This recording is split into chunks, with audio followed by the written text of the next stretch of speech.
Sir చాలా మంది doctors హస్తప్రయోగం చేసుకోవచ్చు అంటారు, ఎస్, మీరు మాత్రం నో అంటారు. దాని గురించి ఎక్స్ప్లెయిన్ చేయండి. ఇది పెద్ద కాంట్రవర్షియల్ క్వశ్చన్ నువ్వు అడిగింది. మీరు అయినది సమాధానం చెప్తాను, ఎన్నిసార్లు చెప్పి ఉంటాను, మళ్ళీ చెప్తాను. హస్తప్రయోగం అనేది ప్రకృతికి భిన్నము, విరుద్ధము. అది సెక్స్ అనేది ప్రకృతికి అనుకూలము, ప్రకృతి ఇచ్చిన ఒక వరము సెక్స్. ఈ వరము సెక్స్ అనేది వరము, హస్తప్రయోగం అనేది శాపం. మనకు వరం కావాలన్నా శాపం కావాలన్నా మనం తెలుసుకోవాలి. ఇక్కడ మళ్ళీ దీని గురించి చెప్తానమ్మా. సెక్స్ చేసినా వీర్యం వస్తుంది, హస్తప్రయోగం చేసినా వీర్యం వస్తుంది. దీంట్లో సుఖపడుతున్నాడు, దీంట్లో సుఖపడుతున్నాడు, కానీ ఈ సుఖంలో తేడా ఉంటుంది.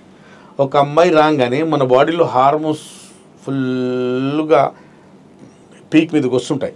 అంగం లేచి ఇలా రౌతులాగా రాళ్ళలాగా నిలబడుతుంది. అన్ని బాడీలో కావాల్సిన అన్ని ఒకసారి అన్ని ఒక ప్రకృతి ఇలా ఉంటుందని దేవుడు మనకు కావాల్సిన అన్ని సమకూర్చుంటాడు. సెక్స్ జరిగినప్పుడు మన బాడీలో ఉన్న హార్మోన్స్ అన్నీ రిలీజ్ అవుతాయి. అంటే హ్యాపీ హార్మోన్స్, ఎండార్ఫిన్, ఎన్ని హార్మోన్స్. పార్ట్నర్ కూడా అలాగే అవుతుంది. హస్తప్రయోగంలో అలా జరగదమ్మా. హస్తప్రయోగంలో మన బాడీ ఇంటిమసీ మన కోరికలు అంత పీక్ మీద వెళ్ళావు.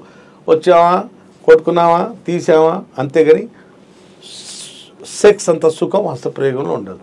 ఇంకోటి, ఇప్పుడు చాలామంది డాక్టర్లు చెప్తున్నారు కదా, వాళ్ళకు ఒకటే అడుగుతాను నేను, మీరు అడగండి.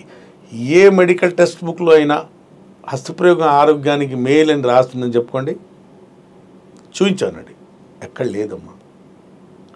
ఇప్పుడు ఇక్కడ హస్తప్రయోగం ఎందుకు చేసుకుంటున్నారంటే, బ్రదర్ నా మాట వినాలి, చాలామంది టైంకు అంటే జాబ్ రాదు, సెటిల్ అవ్వరు. కాబట్టి ఇప్పుడు భార్య లేదు, పెళ్ళం లేదు, ఏం చేసుకుంటాడు? కోరికలు అందరికీ సహజం కదా, చేసుకుంటాడు. ఇటు చేసుకుంటున్నాడు కదా అని కొనసాగిస్తుంటాడు జీవితానికే.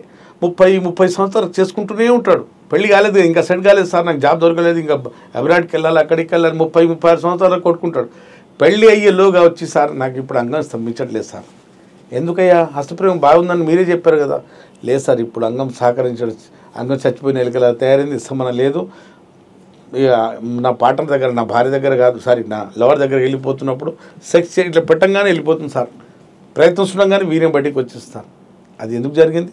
హస్తప్రయోగం వల్ల జరిగింది. దేవుడు మళ్ళీ చెప్తున్నాను, యోనిలో అన్ని సమకూర్చాడు. మెత్తటి మజల్స్ ఉన్నాయి, అక్కడ టెంపరేచర్ ఉంది, లూబ్రికెంట్స్ ఉన్నాయి.